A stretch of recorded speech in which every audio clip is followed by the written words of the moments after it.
Hey folks, how are you all?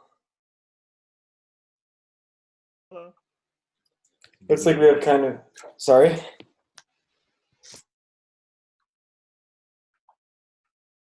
Yeah, Lay, you're muted. Yeah.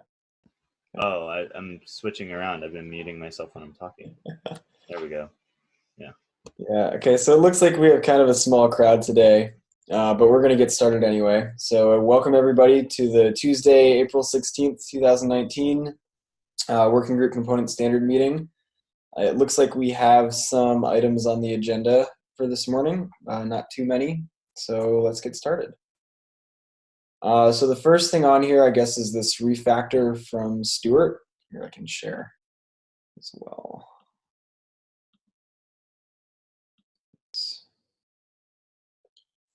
So the first thing on here is this refactor from Stuart. 74111. Yeah.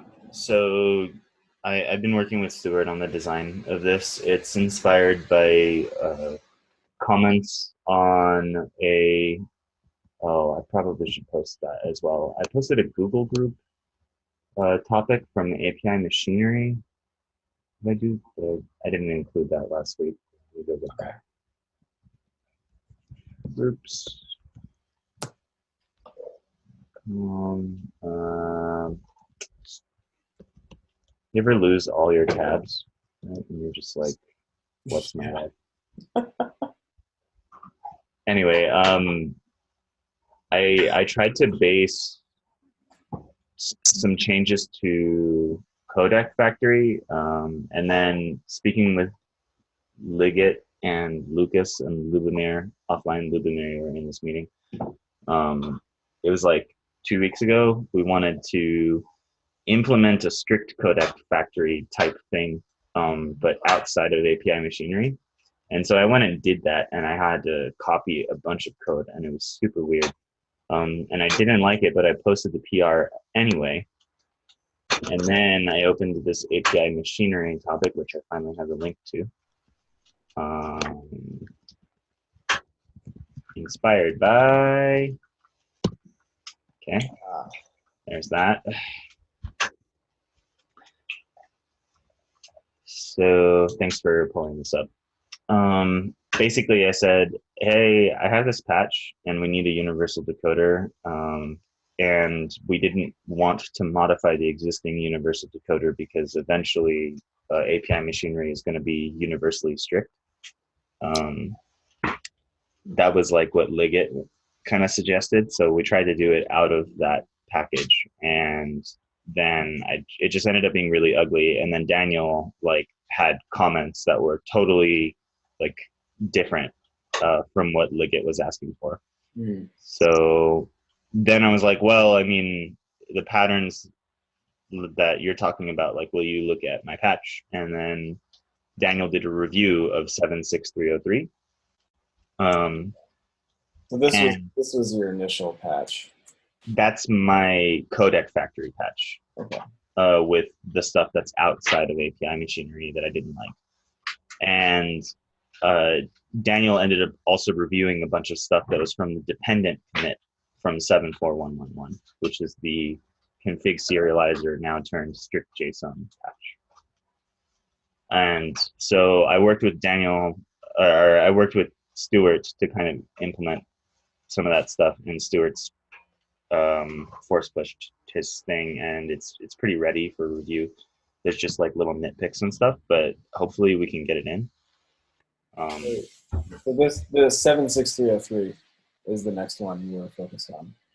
Yes, basically 76303 takes the very atomic, and what I mean is very low level constructs of the JSON and YAML serializers that have strict options enabled, and it allows you to construct things like decoders and encoders that will do fallback logic and defaulting and that kind of thing. So that's what this patch allows a user access, easier access to.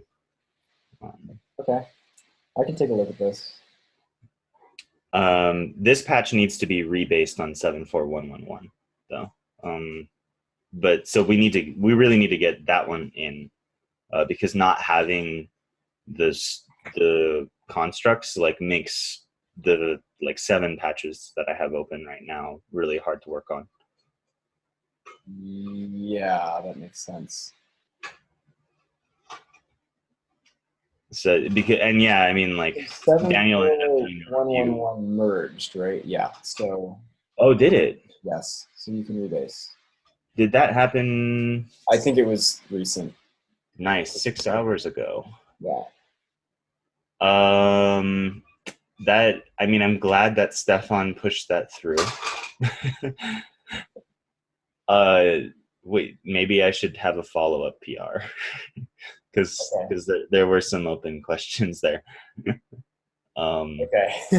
Yeah. Wow, that makes my life a lot easier.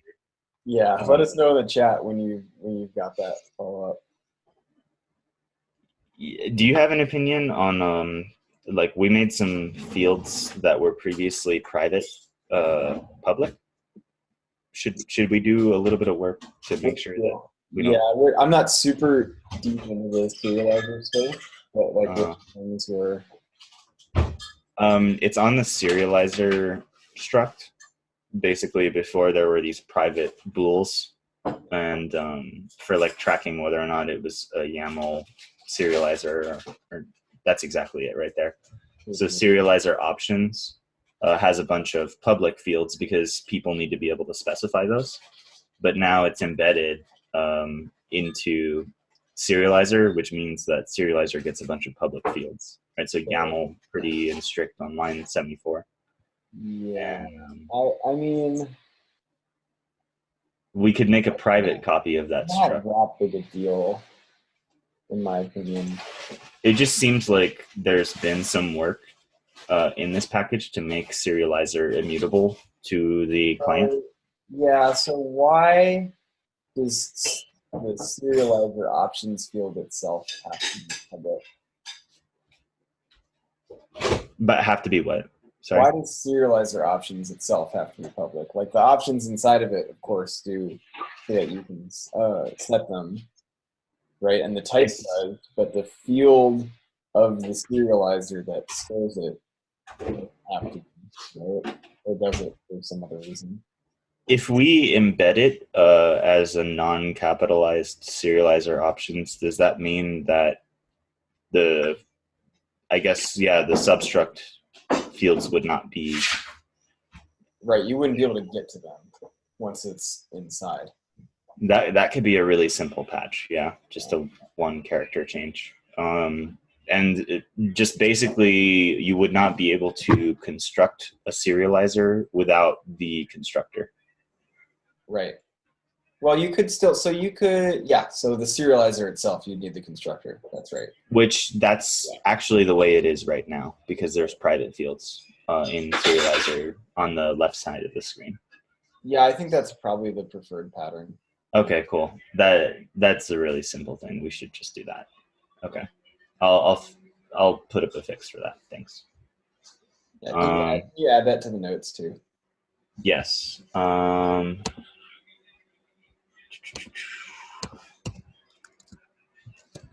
This merged. To do follow up for private embedded serial. Oh my god, my typing right now. You got it. All right. It's always like typing on camera, right? It's like. Also, just like the word serializer has been really tripping me up. It's just got like a lot of vertical characters in it. Yeah, I got it for sure. Anyway, hopefully that's valuable in terms of context sharing on those series of patches. We've got a lot of work that we can really accelerate now that strict JSON stuff is in. So I'm going to be awesome. Like rebasing like a madman today.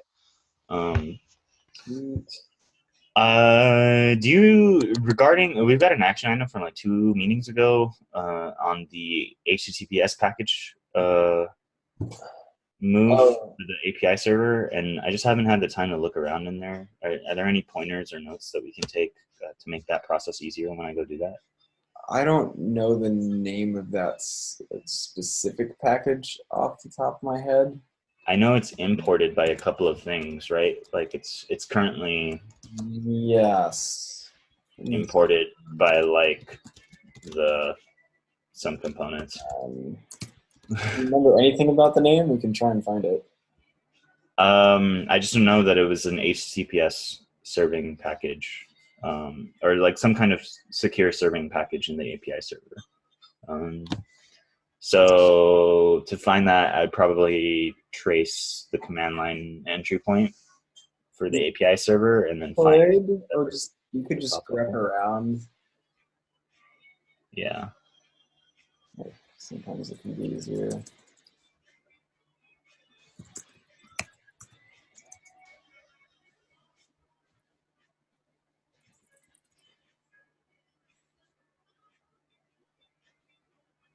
You know what? It was just a HTTPS serving package. Yeah, it's currently in the API server, and I know that it's like imported by like other components, maybe the controller manager or other things that need delegated off and that kind of stuff. But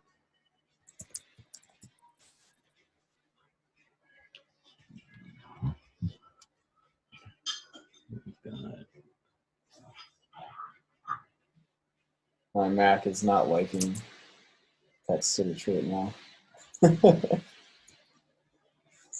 I'm looking at upgrading to one of those 6 cores Intel ones. Do you use a laptop?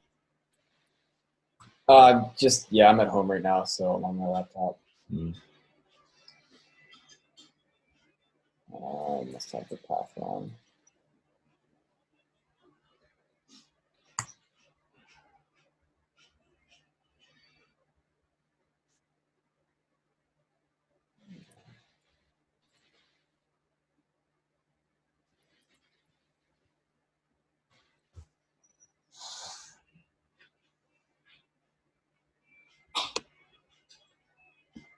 Let's see, there's like authorizers. Add notes in this. Proxy XB config. Yeah, Stefan's said last week about, or 2 weeks ago, about moving API server HTTPS lib to component base. It's a gold standard for port binding, TLS, SNI, and self-signed certs. Already used in kube scheduler, controller manager, and API server. So. Yeah, we'll have to just poke around and find it. Yeah, I'll ask Stefan if he probably knows. yeah. It'll be a day to get a response because he's asleep. But Yeah, and then well, we can move on from that. Also, I mean, there was the K flag thing that he mentioned in that same bullet point. we got the repo for that. It's called Legacy Flag. I'm almost to the point where I can send the initial PR with like an initial implementation of that library. Okay. It just needs some cleanup. So. And so I'll definitely put that in the notes here just so we have my thinking. Opinions. Here we are. Yeah, the link is in last week's notes too to the repo. Yeah. Yeah. Right, I missed last week's notes. Gotcha. And it,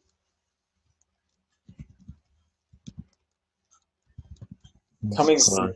It's coming soon. Perpetually.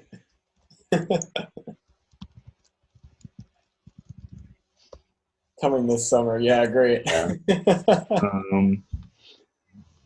Yeah. Okay. You've got the init PR, and then I assume once you put that in, then there's going to be like tons of cleanups from the Kubernetes side of things. Yes, and we'll all argue about what the right way to do things is. Uh-huh.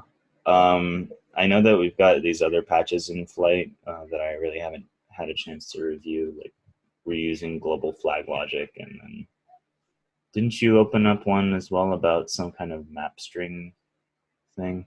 Oh yeah, that was a cleanup for just a rename, simple rename. So yeah, don't spend too much time on that one. We're just arguing about the name of the thing. Okay, cool. Just not going to worry about that at the moment. Yeah, I did send another one last week to move a bunch of kubelet flags to config as well.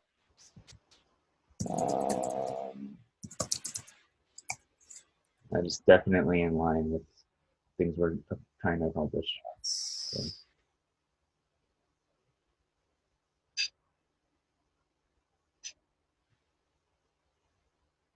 This one, and Jordan is reviewing this, so it's in good hands. Okay, cool. Yeah, I mean, if you both have that, and there's obviously no contention, then we don't need to work too much on that. Hopefully, we can get it in. Yeah, there's some open questions on it about whether certain APIs should be improved on the way there. Mm-hmm. So we'll get those resolved and move forward. Actual APIs or just like the in-code APIs of kubelet? Actual APIs, yeah. So moving from flags to config is sometimes an opportunity to like improve defaults or change certain. I see. So the config people have to make that transition, so they have to go through that anyway. Mm-hmm. So we like so to maybe think about it. It's kind of yeah. I see. All right. Cool. So we've got that. And then, so my next point right here, which is opinions on this. Would you just click on it? Thanks. Yeah. So this patch adds an API group testing library. This was something that I carried from some of Lucas's work. And after kind of looking at all of the work that I broke up in the way that we had kind of discussed, this API testing library is actually a dependency for another API testing library in the patch that I've linked there. And which means that if we want to be able to write dependent tests and check them in with this patch, they need to be done like from the other patch. So basically the open question is just like, should we merge this as is, like without anything to actually exercise the code and wait for the follow-up PR, or should I close this and then rebase it into a larger patch? Ideally, it should at least be exercised by a test before you merge it. But I might not be understanding the. No, that sounds totally reasonable to me. So just wanted to get a little bit of feedback from others, and I think I'll probably close this patch and then merge it into the linked patch. Okay, yeah, if that makes sense to you, to just combine them and make sure it's exercised and tested. But. Yeah, and there may even be a little bit of I'm not sure how separate of concerns like this library is from the other one, and the fact that I could get confused by how it's not exercised directly might point to a code smell. We might want to move. It may, yeah, be wary of trying to do too much in one PR and starting to refactor things while you're in the middle of another goal. Yeah, that can be a trap sometimes. Yeah, cool. All right. Well, I will just add a note. Conclusion is to close patch and rebase into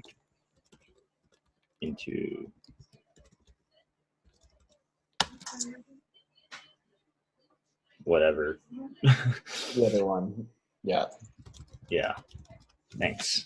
All right. Well, that's pretty productive. I definitely have a lot to do today. Good luck. Yeah. Cool. So where are we at on time here? We have 8 minutes to talk about our feelings. I'm feeling good. It's a cloudy morning, but it's gonna be a bright day. It's also cloudy here in Colorado. Where are you based? I'm in California. And Toffin, what's your first name? Do you ever go by your Mike. first name? Mike. Mike. Cool. Mike Toffin. I've heard Lucas say that before. Yeah. And then I think Lubomir's just been kind of fly on the wall, but I think he would have. Yeah, I've been looking at the Oh, yeah? the PR that removes the couplet flags. Is it an actual removal, or are we deprecating them? No, they're just being deprecated, and then they'll be provided by the config file now, and also deprecated on the command line. But they're still backwards compatible. Yeah, and how much versions do we have to keep them for? Like 2 versions? It's usually 2 versions. Yeah, historically, everybody forgets to remove them after 2 versions, and they stay around for much longer. But yeah, generally 2 versions. Yeah, I've been seeing the C group driver flag has been around for a while. Yeah. Yeah, I just want to make sure that we don't break kubeadm without noticing the removal of the flags. Yeah, it should not break kubeadm. There should be no behavior changes from the command line perspective. Yeah, okay, thanks. Sorry, and just kind of taking a deep breath here, we've decided not to maintain flags for the equivalent API features from config. You mean in the reverse direction? Yeah, like basically in I'm just getting up to speed. We are completely removing flags that are going to only be exclusively supported by. Yeah, like in general, yeah, that's our end goal. On the way there, sometimes it can make sense to still have both. But yes, eventually we want to eliminate all or most flags in favor of the config files, because the versioning is more. That's pretty fair. I mean, in order to run the kubelet, you need like tens of flags, I'm pretty sure. So that makes sense. Yeah. Okay. I'm just trying to think if that like alienates anybody. Realistically, you should be. There are definitely like some pain points that we need to think about with component config, more on the in cluster side. So like you're running your system daemon, or like you're running kubeproxy, right? Where it is really easy to set arguments on a pod spec and just edit it right there in the pod spec. It's like, and you have like the downward API that can plumb into the arguments and other things like that, which you don't get that sort of templating or convenience with the config map approach. So that is like one area for improvement. That's certainly that's a good point. The downward API. I don't ever use that thing, but yeah, that's. Yeah, so that's one area, but we step by step. So I think the first step is getting to like a stable version of API. Yeah, I mean, at some point we were gonna, be working toward the dynamic kubelet configuration being loaded, from like the API server or something, right? So yeah, so that's been in beta for a while. It's got a lot of rough edges, and it's really hard to bootstrap right now. So I don't think that there are definitely some people who do use it, but I don't think that many people are using it in production. What's the holding API object for that? Is that a config map? Yes. Hmm. Yeah. Okay. So you there's a special reference on the node that you can set for the config source, and one of the options for that is a config map. Oh, that's kind of cool. I like that. Yep. I haven't ever looked at that. Yeah, and Cool. so you can use that, and the kubelet will try and do some fancy things, like maintain a last known good config and pre-validate configuration before it restarts to use it, and that sort of thing. And that part's cool. The part that's challenging is like the kubelets API itself is super low level in that config file, and so we sort of biased our decision towards like, let's expose as much of that as possible in the API server so that we don't have like a layering or like a parameterization of the config, because then it gets super hard to debug because you have like two layers that combine instead of just like it's either in one place or the other. Now I sort of think like maybe, you know, that like, while that seemed like a really good idea at the time, it caused other problems where now you've lifted a bunch of options into the API server environment that are super low level, and like maybe nobody would actually want to change them dynamically. To Bootstrap dynamic config, you now have to go get those values because you don't want to accidentally change them when you Bootstrap it, and that, you know, that's challenging given that config.z is kind of this like terrible debug endpoint, and it's also the only way to get it. Yeah, my opinion on this is that you should, like, especially with something as monolithic and complex as the kubelet configuration, like as soon as you have an app that has that many settings, it's my opinion that you need to have a hierarchical and merging config. Yeah, so that's one potential option that I'd like to investigate further at some point. Probably after we get the kubelets API to like GA, come back to dynamic config and say, hey, or maybe not GA, maybe like V1 beta 2, right? Come back to the dynamic config stuff and say, hey, like maybe it makes more sense to have this be an overlay model. So you only set a few things that are really, really, really general, or like maybe. Yeah, and for that overlay also, you know, to be like very user configurable, like you could, you know, we can pick a sensible default if it makes sense for people, you know, to have like the ability to override any flag, right, from any node. That should probably get you as far as most people are ever going to be. But like, if somebody wants to run their cluster separately, they can structure the overlay in a different order or whatever based off of some settings. You might not even need to get that complicated, because you might just have two layers, right? You might just have the API server and the local stuff. I got a quick question with regards to flags and config. Like, is it an ultimate goal for us to, you know, to support exposure of config fields the same way Viper is doing? I'm not super familiar with Viper. I kind of know what it is, but. Yeah, so Viper basically, if you have a structure for the config, which is like a nested struct into struct, from the command line, you can basically pass dot separated structs to access a field, which basically solves the problem with the pod spec.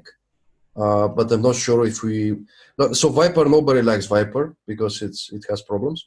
But I was wondering, like, should we like invest time into writing our own solution for this? It's something I've thought about. I would say not yet. I think there's probably more questions to answer around, like, because config is versioned now, how do we version the command line properly? So maybe you need another flag to like select the version or something there. So I do think it's like interesting from a UX perspective, and like probably merits further thought. But it also adds like more complexity that we need to be careful with. Yes, definitely. Yeah, that would be a strange one, because like there would be certain things that you probably, it'd be pretty weird to edit, like after you've already deserialized the config, like it has a group version and kind, and then like, are you allowed to override the group version kind from the command line, right? Then you have to deserialize the config. Like, yeah, there's also the question of like, if you have multiple possible config versions, like if you have V1 beta 1 and beta 2 concurrent with each other, how do you know, you need to be able to register both of those against the command line and then select the version you want and possibly have a default version on the command line. And that also raises questions of like, when that default version on the command line changes, does that break compatibility? So there's definitely some things to think through, but it is pretty clearly valuable from a UX perspective as well. So you can't just dismiss it. Yeah, I agree on that. That's worth thinking about. I'm gonna leave just a note that we talked about that at all. Yeah. Thanks for taking notes, by the way. Yeah. We just think just having a little bit of project management discipline can help us moving forward, trying to keep track of what's going on.